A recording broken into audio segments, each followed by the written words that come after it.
প্রিয় বন্ধুরা, তোমাদের সকলকে স্বাগত জানাই Apurba Manna home tutor class HS YouTube চ্যানেলে।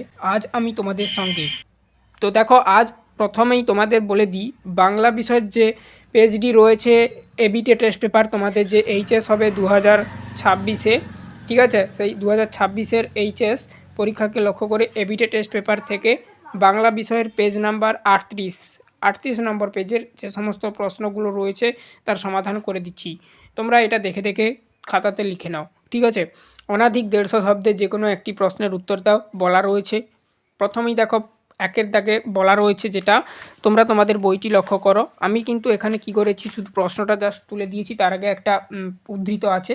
আচ্ছা, তোমাদের প্রথম প্রশ্ন আছে, হারুন সালেমের মাসি গল্পে গৌরীর চরিত্রটি আলোচনা করো।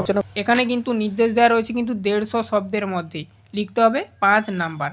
তোমরা নাম্বারটা যাই থাকুক না কেন, এটা সবসময় লক্ষ্য করবে না, শব্দ সংখ্যাটা সবসময় লক্ষ্য করবে। শব্দ সংখ্যাটা মোস্ট ইম্পর্ট্যান্ট, এটার ভিতরে তোমাকে রাখতে হবে। নাম্বার যদি এখানে 5 জায়গায় যদি 10ও থাকে, কিন্তু যদি এখানে 150 শব্দ উল্লেখ থাকে, সেই 150 শব্দের মধ্যেই তোমাকে লিখতে হবে। তো সেই হিসাবেই লেখা হয়েছে, প্রত্যেকটি উত্তর বলে দিলাম ভিডিওর শুরুতে। আচ্ছা, প্রথমে দেখো, গৌরবীর চরিত্রটি লিখতে বলেছে। গৌরবীর চরিত্রটি হারুন সালেমের মাসি গল্পে হারুন সালেমের মাসি হিসাবে পরিচিত। তিনি একজন সাধারণ গ্রামীণ মহিলা, যিনি হারুনকে লালন পালন করেছেন এবং তার প্রতি গভীর স্নেহ ও মমতা রয়েছে তার আর কি। তার চরিত্রের প্রধান বৈশিষ্ট্যগুলি হলো স্নেহময়ী ও মমতাময়ী। হারুন সালেমের প্রতি তার ভালোবাসা নিঃশর্ত এবং গভীর, সহজ সরল। এবারে একটা পয়েন্ট করবে, গ্রামীণ পরিবেশে বড় হওয়ার কারণে তার মধ্যে কোনো জটিলতা বা কুটিলতা নেই। ধার্মিক, তিনি ধর্মীয় অনুশাসন মেনে চলেন এবং তার কাজের কর্মের তার ছাপ স্পষ্ট পাওয়া যায় বা তার ছাপ স্পষ্ট থাকে। ত্যাগী, হারুন সালেমের সুখের জন্য তিনি নিজের জীবন উৎসর্গ করেছেন, এটাই তার ত্যাগ। এটাই লিখবে, এগুলোই লিখবে, হয়ে যাবে 5 নাম্বার। তারপরে দেখো নেক্সট 1-2 প্রশ্নে যাচ্ছি। 1-2 বলা রয়েছে, আমি তো পাস করা ডাক্তার নই, কমা দিয়ে লেখা রয়েছে দায়িত্ব নিতে ভরসা হচ্ছে না। তারপরে দেখো, এটা কিন্তু কোটেশানের মধ্যে আছে, ডবল কোটেশান, সিঙ্গেল কোটেশান নয়। বক্তার পরিচয় দাও, বক্তা কোন দায়িত্ব নিতে কেন ভরসা পাচ্ছিল না। তো দেখো, এখানে লিখতে হবে যেটা উদ্ধৃত উক্তিটি ধীরেন বা ধীরেন এভাবে লিখবে। এর যিনি মালিক মানে এর, ঠিক আছে, এটুকুই লিখবে। যিনি মানিক বন্দ্যোপাধ্যায়ের গল্পের একটি চরিত্র, তিনি রোগীর চিকিৎসার দায়িত্ব নিতে ভরসা পাচ্ছিলেন না, কারণ পাস করা ডাক্তার নন এবং চিকিৎসাশাস্ত্রের নিয়মকানুন বা দায়িত্ব সম্পর্কে তার যথেষ্ট জ্ঞান বা প্রশিক্ষণ ছিল না।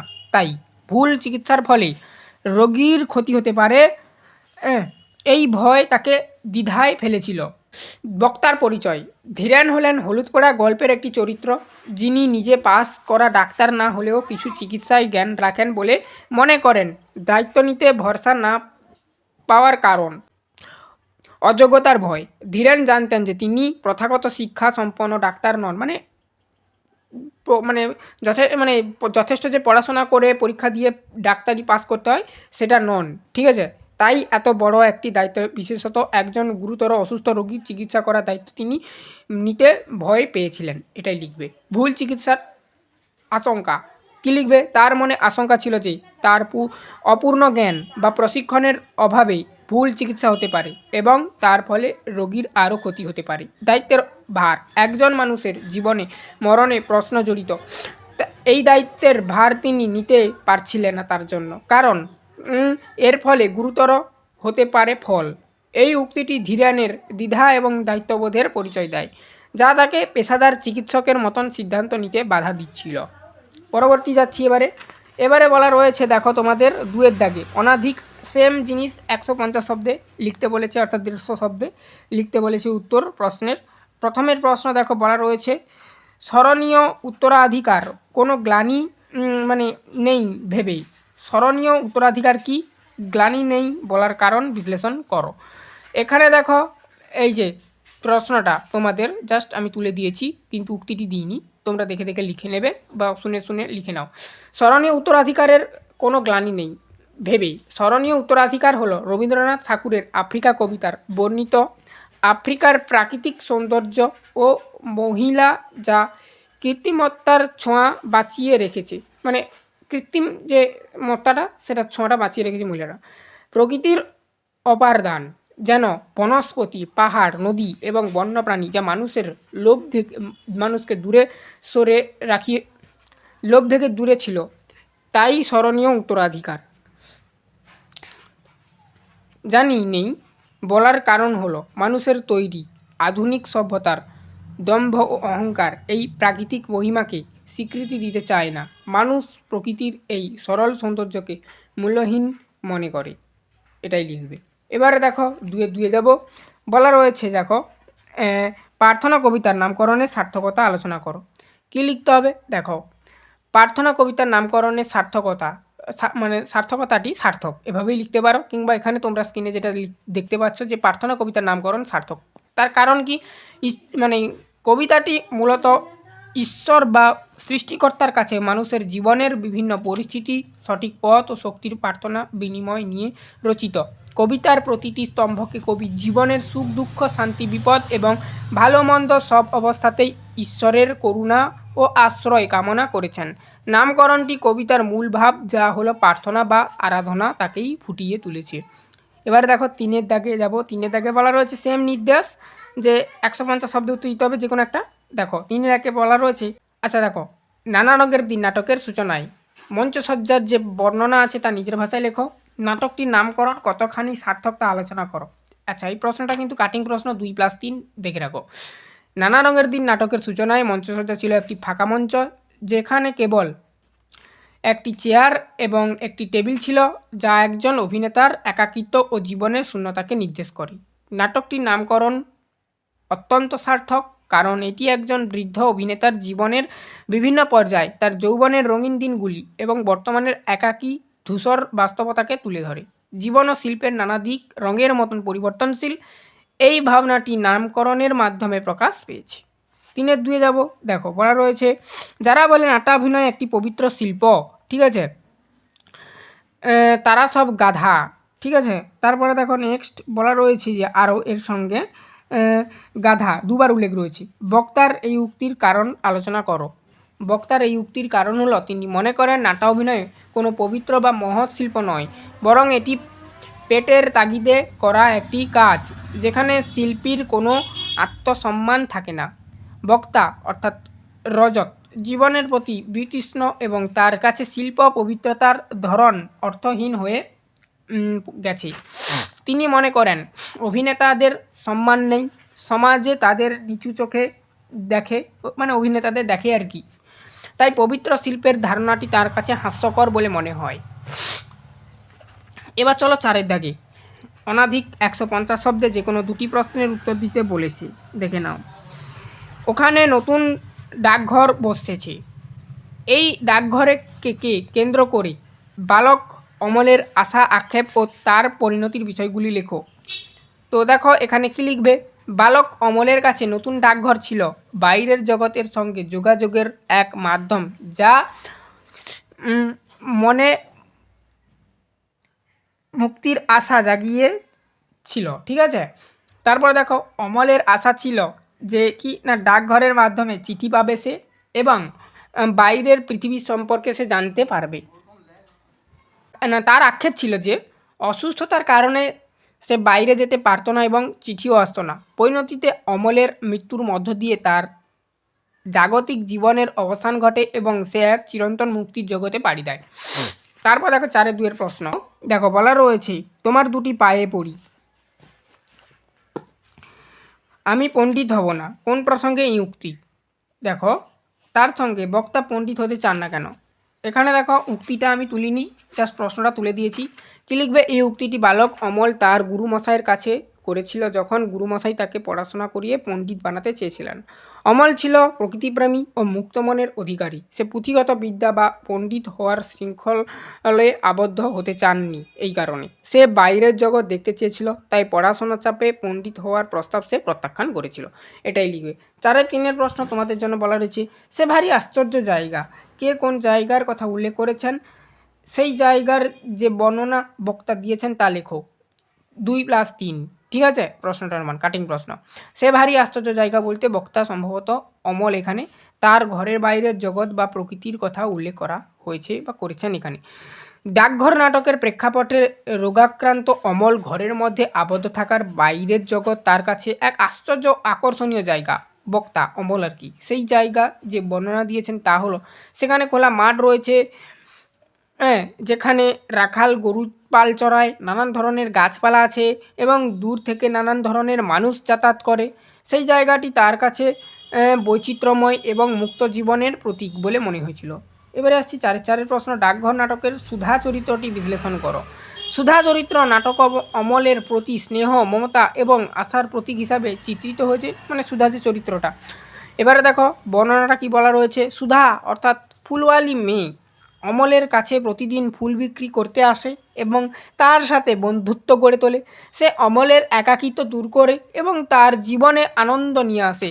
সুধা অমলকে কথা দেয় যে সে ফিরে আসবে, যা নাটকের আশার বার্তা বহন করে। চরিত্রটি সরলতা এবং মানব সম্পর্কের গভীরতাকে ফুটিয়ে তোলে। এটাই লিখবে। 5 দাগে যাবো এবারে। অনধিক 150 শব্দে যে কোনো একটি প্রশ্নের উত্তর দাও। ঠিক আছে, দেখো 5 প্রশ্ন, বাংলা চিত্রকলা চর্চা ধারায় জোড়াসাঁকো ঠাকুরবাড়ির ভূমিকা প্রসঙ্গে সংক্ষিপ্ত আলোচনা করো। এখানে বলা রয়েছে কী লিখবে, বাংলা চিত্রকলা চর্চার ধারায় জোড়াসাঁকো ঠাকুরবাড়ির ভূমিকা অত্যন্ত গুরুত্বপূর্ণ। ঠিক আছে, তার ব্যাখ্যাটা কী দিবে, কীভাবে গুরুত্বপূর্ণ।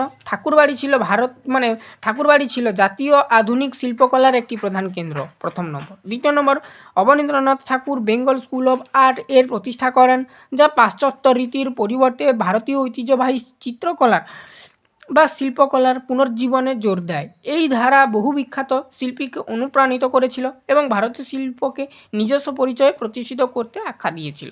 5-2 দেখো প্রশ্ন বলা রয়েছে, বাংলা চলচ্চিত্র ধারায় ঋত্বিক ঘটকের অবদান আলোচনা করো। ভেরি ভেরি ইম্পর্টেন্ট প্রশ্ন, দেখে রাখো। বাংলা চলচ্চিত্র ধারায় ঋত্বিক ঘটকের অবদান অবিস্মরণীয়। ঠিক আছে, এটাই লিখবে। ব্যাখ্যা দিবে কি, দেখো। প্রথম, তিনি মূলত দেশভাগ এবং উদ্বাস্তু জীবন যন্ত্রণা চলচ্চিত্রে তুলে ধরেন। জীবন যন্ত্রণা যেটা, সেটা চলচ্চিত্র অর্থাৎ বইয়ের মাধ্যমে বড় পর্দায় ফুটিয়ে তোলেন। তার বিখ্যাত চলচ্চিত্রগুলোর মধ্যে মেঘে ঢাকা তারা 1960 সালে যেটা প্রকাশিত হয়েছিল, কোমল গান্ধার 1961 সালে যেটা প্রকাশিত হয়েছিল, এবং সুবর্ণরেখা 1962 সালে যেটা প্রকাশিত হয়েছিল, এগুলোই অন্যতম। তিনি বাস্তববাদী ধারা এবং গভীর সামাজিক মন্তব্যের জন্য পরিচিত। চলচ্চিত্রতে তার স্বতন্ত্র শৈলী এবং মানবিক দৃষ্টিভঙ্গি তাকে একজন বিশিষ্ট পরিচালক হিসাবে প্রতিষ্ঠিত করেছে। এবারে আসছি 6 দাগে। 6 দাগেরটা বলা রয়েছে, দেখো, নিম্নলিখিত যে কোনো একটি বিষয় নির্বাচন করে নির্দেশ অনুসারে কম বেশি 400 শব্দের মধ্যে প্রবন্ধ রচনা করো। প্রত্যেকটি প্রশ্ন যে দুটো দেওয়া রয়েছে 6-1 আর 6-2, এটা কিন্তু প্রবন্ধ রচনা, মান কিন্তু 10, মনে রাখবে। 400 শব্দে লিখতে হবে। এখানে কিন্তু শব্দ সংখ্যাটা উল্লেখ করে দেয়া রয়েছে। আগেরগুলোতে কিন্তু 150 ছিল, আর এটাতে 400, মনে রাখবে। একটা শূন্য দিতে মনে নেই, তো সেই রকমই লিখতে হবে। দেখে নাও সেই রকমই লেখা। প্রথমে গাছের কথা বলবে। 6-1টার উত্তর দেখো, এখানে দেখাচ্ছি। গাছের কথা হেডিং করবে, ভূমিকা, বীজের ওপর এক কঠিন ঢাকনা, তাহার মধ্যে বৃক্ষ শিশু নিরাপদে নিদ্রায় যায়। বীজের আকার নানান প্রকার, কোনটি অতি ছোট, কোনটি বড়, বীজ দেখিয়া গাছ কত বড় হইবে বলা যায় না। অতি প্রকাণ্ড বট গাছ, সরিষা অপেক্ষা ছোট্ট বীজ হইতে জন্মে। কে মনে করিতে পারে এত বড় গাছটা এই ক্ষুদ্র পরিসরের মধ্যে লুকাইয়া আছে? তোমরা হয়তো কৃষকদিগকে ধানের বীজ খেতে ছড়াইয়া দেখিয়াছ, মানে কৃষকরা যে ধানের বীজগুলো বপন করে, অর্থাৎ ধানের বীজগুলো যে ছড়ায় জমিতে, সেটার কথা এখানে দিয়েছি। কিন্তু যত গাছপালা বন জঙ্গল দেখো, তাহা অনেকের বীজ মানুষের ছড়ায় নাই। প্রকৃতির এক রহস্যময় ও সুশৃঙ্খল নিয়মের এই প্রাণের বিস্তার ঘটে। বীজের বিস্তৃতি ও অঙ্কুরোদ্গম। প্রথম পয়েন্ট করবে এটা, ভূমিকার পরের পয়েন্ট। প্রকৃতি অমোস নিয়মের বীজ নানাভাবে এক স্থান থেকে অন্য স্থানে ছড়িয়ে পড়ে। কখনো বাতাসের বেগে, বাতাসের সাথে সাথে উড়ে যায়, কখনো পাখির মুখে করে, আবার কখনো পশু পাখির বিষ্ঠার মাধ্যমে, অর্থাৎ মলমূত্র মাধ্যমে বীজ দূর দূরান্তে বাহিত হয়। অনুকূল পরিবেশে, অর্থাৎ পর্যাপ্ত জল, বাতাস ও সূর্যের আলো পেলে বীজের সেই কঠিন আবরণ ভেদ করে অঙ্কুর নির্গতিত হয়। পুনচ্ছেদ দেবে, যে বৃক্ষ শিশু বীজের মধ্যে সুপ্ত অবস্থায় ছিল, আমাদের লিখবে, সে ধীরে ধীরে মাটির বুক চিরে আর কি আলোর দিকে পা বাড়ায়। এই অঙ্কুরোদ্গম জীবনের এক পরম বিস্ময়, গাছের জীবন ও অনুভূতি। এক সময় মানুষ মনে করত গাছ জড় পদার্থ, এদের কোনো প্রাণ নেই। ঠিক আছে, আর কিন্তু আশ্চর্য, এদের কোনো প্রাণ নেই। আর কি লিখবে, কিন্তু আচার্য জগদীশচন্দ্র বসু তার বৈজ্ঞানিক পরীক্ষার মাধ্যমে মানে প্রমাণ করেছেন যে গাছেদেরও প্রাণ আছে আর কি। মানুষের মতন গাছও জন্ম মৃত্যু সুখ দুঃখ এবং অনুভূতি তাদের আছে গাছেদের। তারা আলোর দিকে সাড়া দেয়। অর্থাৎ তোমরা জীবনবিজ্ঞানে পড়েছো ক্লাস 10-এ চলন গমনটা, বা যারা 11-12-এ সায়েন্স নিয়ে পড়ছো তোমাদের যে মানে লাইফ সায়েন্স টপিকটি রয়েছে সেখানে রয়েছে। তো বায়োলজিতে আরও প্রতিকূল পরিবেশে কুঁকড়ে যায় এবং উন্মুক্ত সযত্ন লালনে বিকশিত হয়। লতা পাতার চলন এবং স্পর্শকাতরতা তাদের সজীবতারই পরিচয় দেয়। মানব জীবনে গাছের অবদান। গাছ আমাদের পরম বন্ধু। সৃষ্টির শুরু থেকে গাছ মানুষকে অকাতরে দান করে চলেছে, মানে মানুষকে দিয়ে চলেছে অক্সিজেন মূলত প্রথম নম্বর। মানুষের বেঁচে থাকার জন্য অতি প্রয়োজনীয় অক্সিজেন, আমি যেটা এক্ষুনি বললাম, আমরা গাছ থেকে পাই। এছাড়া খাদ্য বস্ত্র বাসস্থান এবং ঔষধের এক বিশাল ভাণ্ডার হলো এই উদ্ভিদ জগৎ। পরিবেশের ভারসাম্য রক্ষা করতে রক্ষা করতে এবং বিশ্ব উষ্ণায়ন রোধে গাছের ভূমিকা অপরিসীম। মেঘকে আহ্বান করতে, বৃষ্টি নামাতে এবং মাটির ক্ষয় রোধ করতে সবই গাছের অবদান। উপসংহার লিখবে, বর্তমান যান্ত্রিক সভ্যতার যুগে মানুষ নিজের স্বার্থে নির্বিচারে গাছ কেটে ফেলছে। এর ফলে পরিবেশে বিপর্যয় নেমে আসছে, অথচ গাছের মধ্যেই লুকিয়ে আছে প্রাণের স্পন্দন। ক্ষুদ্র বীজের ভেতর যে অমিত সম্ভাবনা সুপ্ত থাকে তাকে মহীরুহতে পরিণত করার দায়িত্ব আমাদেরই। একটি গাছ একটি প্রাণ, এই মন্ত্রকে পাথেয় করে আমাদের বেশি করে বৃক্ষরোপণ করা এবং অরণ্য রক্ষা করা উচিত। তবেই এই পৃথিবীর আগামী প্রজন্মের জন্য বসবাসযোগ্য থাকবে। এবারে আসছি 6-2 প্রশ্ন তোমাদের ছিল, যেটা দেখো তোমরা তোমাদের বইটা প্রদত্ত সূত্র ও তথ্য অবলম্বনে একটি প্রবন্ধ রচনা করো। মান কিন্তু 10, কম বেশি কিন্তু 400 শব্দে উত্তর দিতে হবে। ঠিক আছে, কী লিখবে দেখো, এখানে যেটা বলা রয়েছে ঋত্বিক কুমার ঘটক সম্পর্কে লিখতে বলেছে।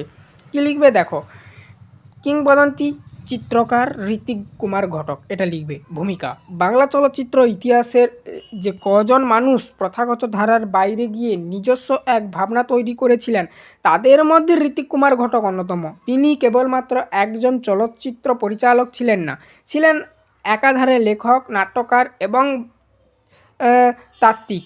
দেশভাগ, শিকড়চ্যুত মানুষের যন্ত্রণা এবং সামাজিক অস্থিরতা তার সেলুলয়েড ফ্রেমের বারবার মূর্ত হয়ে উঠেছে। জন্ম ও বংশ পরিচয়, ঋত্বিক কুমার ঘটক 1925 সালের 4 নভেম্বর অবিভক্ত বাংলার, বর্তমানে বাংলাদেশের রাজশাহী শহরে মিয়াপাড়ায় জন্মগ্রহণ করেন। তার পিতা সুরেশচন্দ্র ঘটক ছিলেন একজন উচ্চপদস্থ সরকারি কর্মকর্তা এবং মা ইন্দুবালা দেবী এক সংস্কৃতিমনা পরিবারে বেড়ে ওঠার কারণে শৈশব থেকেই তার মধ্যে শিল্প সাহিত্যের প্রতি গভীর অনুরাগ জন্মেছিল। শিক্ষা জীবন, তার প্রাথমিক শিক্ষা শুরু হয় রাজশাহীর কালীগঞ্জ রাষ্ট্রীয় উচ্চ বিদ্যালয়ে। এরপর তিনি রাজশাহী কলেজ থেকে শিক্ষা গ্রহণ করেন। পরবর্তীকালে উচ্চশিক্ষার জন্য তিনি কলকাতায় চলে আসেন এবং কলকাতা বিশ্ববিদ্যালয় থেকে ইংরেজিতে MA ডিগ্রি লাভ করেন। তার মেধা ও গভীর পাঠ্যাভ্যাস তাকে পরবর্তীকালে এক মানানশীল শিল্পী হিসাবে গড়ে তুলতে সাহায্য করেছিল। কর্মজীবন ও চলচ্চিত্রের সাধনা, কী লিখবে, ঋত্বিক ঘটকের কর্মজীবন ছিল বহুমুখী, তবে চলচ্চিত্র ছিল তার প্রতিবাদের প্রধান ভাষা। তার পরিচালিত চলচ্চিত্রগুলোর মধ্যে সবচেয়ে বিখ্যাত হলো দেশভাগ কেন্দ্রিক ট্রিলজি, মেঘে ঢাকা তারা 1960 সালে এবং কোমল গান্ধার 1961 সালে এবং সুবর্ণরেখা 1962 সালে। এই ছবিগুলোতে তিনি ছিন্নমূল মানুষের হাহাকার এবং মধ্যবিত্ত সমাজের নৈতিক অবক্ষয়কে অত্যন্ত নির্মমভাবে ফুটিয়ে তুলেছিলেন। তার প্রতিটি চলচ্চিত্রই গভীর জীবন দর্শন ও শৈল্পিক সততার ছাপ লক্ষ্য করা যায়। ঠিক আছে, যে চিত্রগুলো তিনি ফুটিয়ে তুলেছেন আর কি সেখানে। সম্মান ও পুরস্কার, এটা এভাবেই তোমরা লিখবে, এখানে একটু স্পেলিংটা ঠিক করে নেবে। ঋত্বিক ঘটকের কাজের স্বীকৃতি পেতে কিছুটা সময় লাগলেও শেষ পর্যন্ত রাষ্ট্র তাকে যথাযথ মর্যাদা দিয়েছিল। 1970 সালে ভারত সরকার তাকে দেশভাগের অন্যতম সিভিলিয়ান সম্মান পদ্মশ্রী প্রদান করেন। এছাড়া তিনি চলচ্চিত্র জগতের সম্মানজনক ফিল্মফেয়ার পুরস্কার লাভ করেন। তার অমর সৃষ্টি, যুক্তিতর্ক আর গপ্প চলচ্চিত্রের জন্য তিনি মরণোত্তর জাতীয় চলচ্চিত্র পুরস্কারেও ভূষিত হন। সবশেষে উপসংহার লিখবে 1976 সালের 6 ফেব্রুয়ারি মহান শিল্পীর প্রণয়ন ঘটে। ঋত্বিক কুমার ঘটক হয়তো শারীরিকভাবে আমাদের মাঝে নেই, কিন্তু তার সৃষ্টি আজও তরুণ চলচ্চিত্রকরদের কাছে অনুপ্রেরণার উৎস। চলচ্চিত্রের মাধ্যমে সমাজকে দেখা যে নতুন চোখ তিনি আমাদের দিয়ে গেছেন, তা বাংলা সংস্কৃতির ইতিহাসে চিরকাল অম্লান হয়ে থাকবে। তিনি ছিলেন প্রকৃত অর্থেই একজন দ্রষ্টা ও স্রষ্টা, এটাই লিখবে। এই ছিল টোটাল তোমাদের বাংলার 38 নাম্বার পেজের সমস্ত প্রশ্নের সমাধান। চ্যানেলে নতুন থাকলে সাবস্ক্রাইব করবে, বেল আইকন অপশানে সেভ রাখবে। পরবর্তী পেজের এভাবেই সমাধান করে দেবো। এর আগের পেজের সমাধানগুলো যারা না দেখেছো অবশ্যই দেখে নেবে চ্যানেলের ভিডিও সেকশানে গিয়ে, পারলে আমি প্লেলিস্ট করে দেবো, প্লেলিস্টের মধ্যেও থাকবে।